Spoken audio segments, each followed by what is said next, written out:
오늘 우리에게 주시는 하나님의 말씀 구약성경 사무엘하 7장 말씀입니다. 오늘 하루도 하나님의 은혜를 기억하며 하나님께 복을 받는 저와 여러분 되시기를 축복합니다. 바로 앞에 사무엘하 6장의 말씀에서 다윗이 드디어 그토록 바라던 하나님의 임재의 상징인 언약궤를 다윗성으로 모셔옵니다. 그 언약궤라는 것이 하나님의 말씀 십계명을 담은 돌판과 그리고 아론의 쌍난 지팡이, 광야에서 먹던 만나를 담은 항아리, 이 세 가지가 담겨 있습니다. 하나님의 말씀, 그리고 마른 나무 가지에서도 생명을 피어나게 하는 하나님의 생명을 주관하심, 그리고 먹이시는 하나님, 만나를 담은 항아리, 이거 세 가지를 담아서 하나님의 임재의 상징으로 삼은 것이죠. 그래서 이 언약궤 자체가 어떤 신성한 물건이고 그 언약궤가 있으면 전쟁에서 이기고 복을 받고 이것이 아닙니다. 하나님의 임재의 상징이라는 것은 곧 이것을 하나님처럼 생각하고 하나님을 내 가까이 두고자 하는 다윗의 마음이 반영된 것이죠. 그래서 그 언약궤가 다윗성으로 들어올 때 다윗은 너무 기뻐서 춤을 추고 어린아이와 같이 뛰어노는 모습을 보여줍니다. 그래서 그의 아내 미갈은 비웃죠. 왕이 채통머리 없이 뭐 하는 짓이냐고 그렇게 하지만 다윗은 사람을 보고 하는 것이 아니라 하나님 앞에서 하나님이 너무 좋아서 춤추며 찬양할 수밖에 없는 것입니다. 우리가 예배 드릴 때 마찬가지죠. 하나님께 은혜를 받고 성령이 충만하면요, 주변의 사람들이 의식되지 않습니다. 하나님 앞에 목소리 높여 찬양하고 싶고 손을 들고 하나님 앞에 내가 팔이 아픈 것을 감수하고서라도 하나님을 높여드리고 싶습니다. 찬양하게 되는 거예요. 다윗의 마음이 그러했다는 것이죠. 이런 다윗을 보며 하나님께서 얼마나 기쁘셨겠습니까? 하나님의 임재의 상징을 보며 저렇게 기뻐하는 어린아이와 같은 다윗을 보며 하나님이 기쁘셨을 텐데 다윗이 거기서 멈추지 않습니다. 오늘 7장의 말씀에서 또 한 가지 하나님 보시기에 기특한 생각을 합니다. 그것은 바로 하나님의 집, 즉 하나님의 성전을 짓고자 하는 마음을 가졌다라는 것이죠. 대부분의 사람들이 내가 몸이 편하고 내가 잘 되어 있으면 남을 배려하거나 또는 하나님을 잘 생각하지 않습니다. 근데 다윗이 뭐라고 오늘 말씀에서 이야기합니까? 나는 이렇게 좋은 백향목 궁에 머물고 있는데 하나님의 임재의 상징인 저 언약궤는 아직도 장막 가운데 천막 안에 있구나. 그러니까 광야 생활 때부터 계속 성막에서 하나님의 언약궤가 있지 않았습니까? 그러니까 내가 하나님보다 더 좋은 집에 살고 있는 것이 다윗은 스스로 견딜 수가 없는 것이죠. 하나님을 좋은 집에, 좋은 성전에 모시고 싶다라는 마음을 가지게 된 것입니다. 다윗의 그런 마음을 선지자 나단을 통하여 하나님께 아뢰었을 때 하나님이 뭐라고 하십니까? 하나님께서 내가 언제 너한테 내 집 지어달라고 했느냐? 내가 언제 장막 가운데 있다고 불평한 적이 있느냐? 내가 광야 40년 동안 성막에 있었지만 성전을 으리으리하게 지으라고 말한 적이 있느냐라고 말씀은 하시지만 다윗의 이 마음은 크게 보시고 기쁘게 받으셨다라는 것이죠. 쉽게 예를 들면 이런 게 있습니다. 우리 자녀들이나 손주들이 가끔 막 그런 말씀들 부모님이나 또 할머니 할아버지에게 하잖아요. 할아버지 나 돈 많이 벌면 나중에 할아버지 좋은 집 사드릴게요. 할머니 좋은 거 막 사드릴게요. 뭐 이렇게 하잖아요. 그리고 부모에게도 나중에 내가 잘 되면 좋은 차도 사드릴게요. 그것을 보고 그래 꼭 잘 돼서 차를 사줘야 된다. 50평짜리 집 안 사주기만 해봐라. 이런 부모가 어디 있습니까? 근데 그걸 들으면 어떻습니까? 마음은 기쁘고 흐뭇한 거죠. 이 자식들이, 이 손주들이 나를 이렇게 생각해 주는구나. 마음이 있는구나. 그것을 기쁘게 부모님들은 받는다라는 것이죠. 하나님의 마음도 똑같았다라고 생각을 합니다. 하나님이 집이 필요한 것이 아닙니다. 어디에나 계시고 하나님은 무소부재한 분이시지 않습니까? 그런 하나님이지만 다윗의 그 마음만큼은 너무나 기쁘게 받으셨다라는 겁니다. 그래서 하나님께서 때로는 다윗에게 흠과 여러 가지 죄악이 있음에도 불구하고 그를 높여주시고 그를 잘되게 하신 데에는 다윗은 늘 하나님을 생각하며 살았기 때문입니다. 반면에 하나님을 생각하지 않고 하나님을 업신여기는 사람들을 하나님은 경멸하십니다. 사무엘상 2장 말씀에 대제사장 엘리의 가문이 몰락하는 과정에서 하나님께서 이런 중요한 말씀을 하십니다. 사무엘상 2장 30절 후반부의 말씀을 제가 읽겠습니다. 나를 존중히 여기는 자를 내가 존중히 여기고 나를 멸시하는 자를 내가 경멸하리라. 이렇게 말씀하십니다. 하나님도 우리 사람과 비슷한 면이 있으세요. 하나님을 우리가 존중해 드리면 하나님도 우리를 존중하시고 우리에게 복을 주십니다. 그런데 하나님을 멸시하거나 하나님이 없는 것처럼 사는 사람들을 하나님께서 경멸하겠다라고 말씀하십니다. 대제사장의 가문이었지만 하나님 앞에 선택받고 하나님의 은혜를 누구보다 많이 받은 엘리 제사장의 가문이었지만 자식들이 하나님 앞에 망령되이 행하는 그것을 가만히 두고만 보았고, 그리고 하나님이 없는 것처럼 살았던 그 가문이 결국 다 죽음을 당하게 되고 몰락하는 것을 사무엘상 전반부의 말씀에서 볼 수가 있습니다. 오늘 본문의 7장의 말씀을 통하여 그렇다면 어떤 사람이, 구체적으로 하나님 앞에 어떻게 사는 사람이 하나님이 복을 주시는지 우리 말씀을 통해 두 가지만 함께 찾아보겠습니다. 먼저 첫 번째로, 하나님의 은혜를 아는 자에게 하나님께서는 복을 주십니다. 자, 오늘 본문의 말씀에서 다윗이 하나님의 성전을 짓겠다라고 생각을 한 것이 어느 때인지 1절과 2절은 이렇게 기록합니다. 우리 1절과 2절 다시 한번 같이 읽겠습니다. 시작. 여호와께서 주위의 모든 원수를 무찌르사 왕으로 궁에 평안히 살게 하신 때에 왕이 선지자 나단에게 이르되 볼지어다 나는 백향목 궁에 살거늘 하나님의 궤는 휘장 가운데에 있도다. 아멘. 어느 때라고 이야기합니까? 왕으로 평안히 살게 할 때. 그러니까 이제 대충 어느 정도 다윗을 위협하고 이스라엘을 위협하던 원수들을 물리치고 잠잠하게 만들고 이제 평안한 삶이 찾아온 상태입니다. 보통의 사람들은 하나님을 언제 주로 찾게 됩니까? 우리의 삶이 평안하고 잘 되어질 때는 하나님을 잘 찾지 않습니다. 내 힘으로 해결할 수 없는 문제가 생겼을 때, 어떤 인생의 위기가 다가왔을 때 그때서야 하나님 살려주십시오라고 찾게 되더라는 것이죠. 그때라도 하나님을 찾으면 다행입니다. 그런데 문제가 있을 때조차도 하나님을 찾지 않는 사람들이, 어리석은 사람들이 더 많다라는 것이죠. 근데 정말 어려운 것은 내 인생이 잘 된다고 생각할 때, 넉넉하고 소유가 넉넉하고 인생에 아무 걱정 의심이 없을 때 하나님을 생각해 드리는 것, 하나님을 찾는 것, 이것은 정말로 어려운 일입니다. 누구에게나 다 마찬가지죠. 인간의 죄성 때문에 그렇습니다.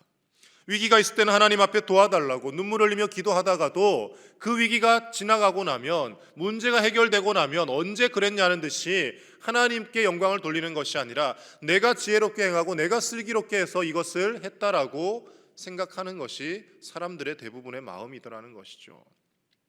여러분 집에 재산이 한 1,000억쯤 있는데 이렇게 새벽마다 나와서 하나님 앞에 기도하실 수 있겠습니까? 없습니다. 저부터도 당장 안 나올 겁니다. 목회를 그만둘 것 같습니다. 아마 나에게 나라를 쥐락펴락할 수 있는 그런 큰 힘과 권력이 있는데 하나님 앞에 무릎 꿇고 기도하겠습니까? 잘 안 됩니다.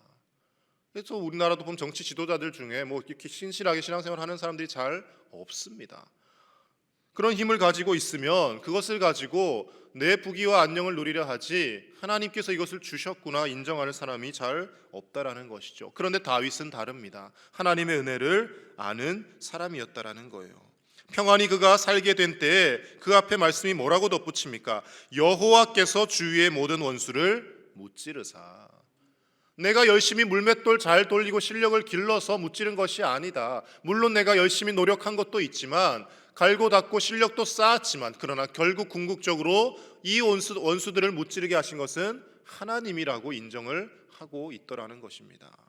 모든 영광을 하나님께 돌리고 하나님의 은혜를 아는 자에게 하나님께서는 복을 주십니다. 어떤 복을 주십니까? 오늘 7장 9절의 말씀 같이 읽습니다. 9절입니다. 시작.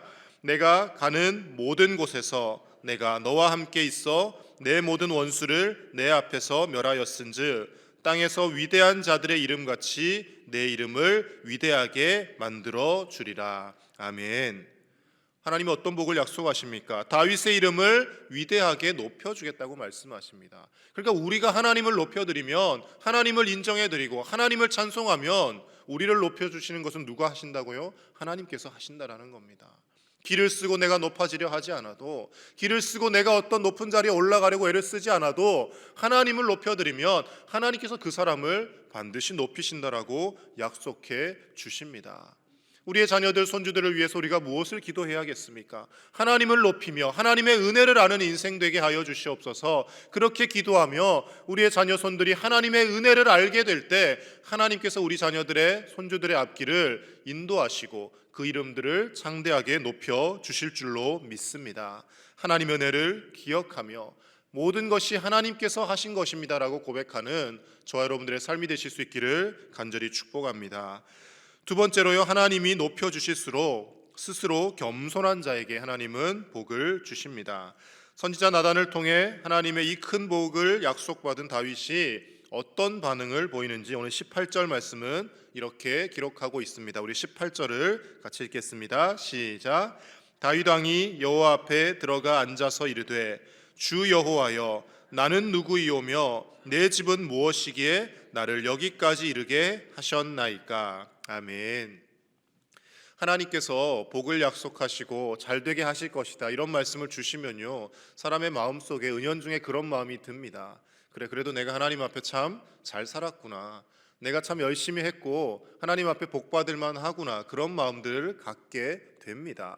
근데 다윗이 뭐라고 고백합니까? 하나님 앞에 대체 내가 뭐라고, 나 같은 사람이 뭐라고 하나님 이렇게까지 과분하게 저에게 복을 주십니까? 라고 스스로 더 낮아지고 겸손하게 하나님 앞에 기도하고 있더라는 것입니다.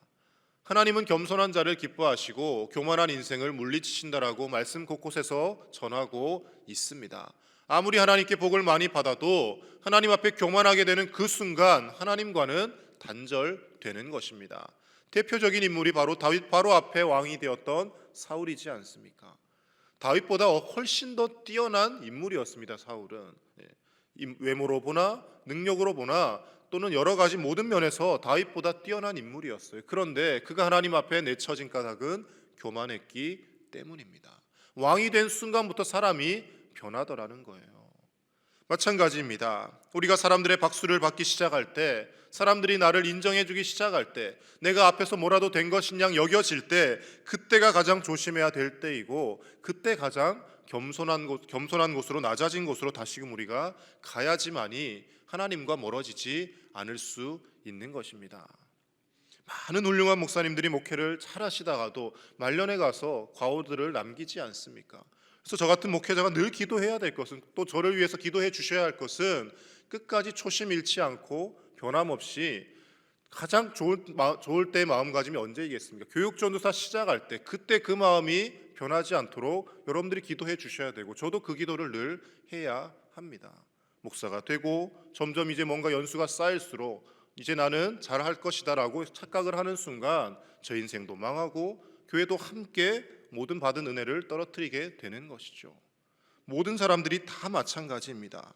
하나님, 제가 복을 받을 자격이 없는데 제가 뭐라고 이렇게까지 복을 주십니까? 제가 뭐라고 이렇게 하나님의 은혜를 누리며 살아갑니까? 그렇게 겸손하게 고백할수록 하나님은 그 사람을 더 가까이 하시고 그를 더 높여주시고 후손들과 모든 자손 만대 이르기까지 복을 허락하여 주시는 줄로 믿습니다. 다윗의 이 겸손한 고백이 우리가 잘 아는 시편 8편에서도 나타납니다. 여호와 우리 주여, 주의 이름이 어찌 그리 아름다운지요 고백하며 시편 8편 4절에서 이렇게 이야기하지 않습니까? 사람이 무엇이기에 주께서 그를 생각하시며 인자가 무엇이기에 주께서 그를 돌보시나이까. 아멘. 사람이 뭐라고, 내가 뭐라고, 하나님 이 수많은 별들과 달을 만드셔서 우리를 위해 이것을 보게 하십니까?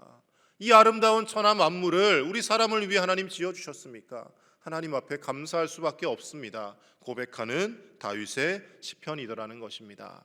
오늘 하루도 우리가 살아가는 삶의 현장이 어떤 모습이라 할지라도, 때로는 고통과 고난이 있다 할지라도 이것조차도 하나님께서 우리에게 허락하신 은총이고 복이고 하나님을 만나게 하는 복의 통로가 됨을 기억하시고 모든 것이 하나님의 은혜임을 고백하며 하나님 앞에 겸손하게 행하여서 우리뿐만 아니라 우리의 모든 자손들까지도 하나님이 높여주시는 복을 받는 복된 우리 모든 제1의 가족들 되시기를 예수님의 이름으로 간절히 축복합니다. 기도하겠습니다. 우리 함께 기도하실 때 우리가 하나님의 은혜를 아는 인생 되게 하여 주시옵소서. 하나님께서 우리를 높여주실수록 더 겸손한 우리의 삶이 되게 하여 주옵소서. 말씀을 기억하시며 함께 기도하시고, 날씨가 많이 추워졌습니다. 추위 가운데 우리 모든 성도님들의 건강을 지켜주시고 그리고 지속된 가뭄이 하나님 은혜 가운데 속히 해결되게 해달라고 우리 모든 또 가정들 위해서 이 나라를 위해서 이 시간 함께 기도하며 나가겠습니다. 하나님 아버지 감사합니다. 하나님께서 은혜 주셔서 오늘도 이 매선 추위 가운데 또 주님 전에 나와 간절히 기도하며 하루를 말씀으로 시작하게 하시니 감사를 드립니다. 하나님 아버지, 하나님 은혜 없이는 살 수가 없습니다. 복잡하고 어지러운 세상 가운데 정말 우리가 아무리 잘 살아보려 하여도 세상의 죄악된 문명에 빠져들고 여러 가지 사건과 사고가 끊이지 않는 이 세상입니다. 하나님 우리를 지켜주시고 우리와 함께하여 주시고 겸손하게 행함으로 인하여 하나님이 예비하신 복과 은혜를 받아 누리게 하여 주시옵소서. 하나님을 믿는 이 믿음이 우리에 대해서 끊어지지 않게 하시고 자녀들과 손주들과 자손 만대 이르기까지 믿음으로 가정을 세워나가게 하여 주시옵소서. 다윗과 같이 때로는 아버지 하나님 실수가 있다 할지라도 하나님 앞에 회개하며 눈물로 통회할 수 있는 인생 되게 하시고 내가 지금 이 자리에 있는 것이 나의 공로가 아니라 하나님의 은혜임을 고백하며 겸손하게 살아갈 수 있도록 주여 우리를 인도하여 주시옵소서. 하나님 아버지, 추위 가운데 사랑하는 우리 성도님들의 가정을 지켜주시고 연로하신 어르신들 건강 잃지 않도록 하나님 함께하여 주시며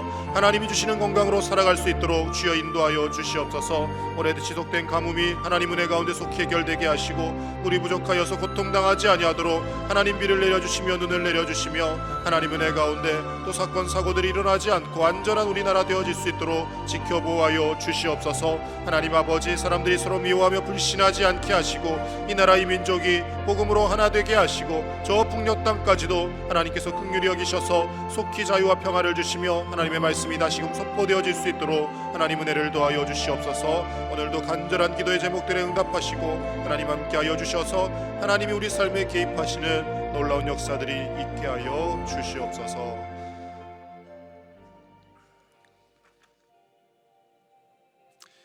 하나님 아버지 감사합니다. 하나님께서 은혜 주셔서 오늘도 이 새벽 주님 앞에 나와 우리가 기도할 수 있는 줄로 믿습니다. 우리가 살아 숨쉬며 살아가는 모든 시간들이 하나님의 은혜의 결과임을 잊지 않게 하여 주시고 내가 내 노력으로 내 주관으로 내 삶을 이루어가는 것이 아니라 하나님의 은혜로 살아왔음을 고백하며 앞으로도 하나님만을 높여드리는 겸손한 우리의 인생 되게 하여 주시옵소서. 우리가 하나님을 높일수록 하나님께서 우리를 높이시며 우리의 자녀들을 복되게 하실 것을 믿습니다. 그 복을 놓치지 않게 하여 주시고 끝까지 하나님 앞에 겸손한 자로 살아서 하나님께서 기억하시는 인생, 하나님이 삶에 개입하시는 인생, 하나님이 문제를 해결하여 주시는 복된 인생 다 되게 하여 주시옵소서. 매서운 추위 가운데 사랑하는 우리 모든 성도님들의 가정을 지켜주시고 연로하신 어르신들 건강 상치 않도록 하나님 함께하여 주시고 무엇보다 지속된 가뭄이 속히 해결될 수 있도록 하나님 눈과 비를 내려주시며 안전한 우리 대한민국이 될 수 있도록 주님 지켜 보호하여 주시옵소서. 사회가 날이 갈수록 분열되고 불신이 조장되지 않게 하여 주시고 서로 사랑하며 허물을 덮고 용서하며 화합하며 믿음 안에 하나 되어지는 우리나라 되게 하시고 저 북녘 땅에도 속히 자유와 평화가 찾아오게 하시며 남과 북이 하나 되어서 온 세계 열방의 복음을 전하는 하나님 앞에 쓰임받는 복된 나라 되게 하여 주시옵소서. 얼마 남지 않은 2022년 하나님의 은혜 가운데 한 해를 잘 마무리하게 하시고 다가오는 새해 주님이 주시는 힘과 능력으로 살아갈 수 있도록 주께서 우리를 붙잡아 주시옵소서. 감사를 드리며 우리 주 예수님의 이름으로 간절히 기도하옵나이다. 아멘.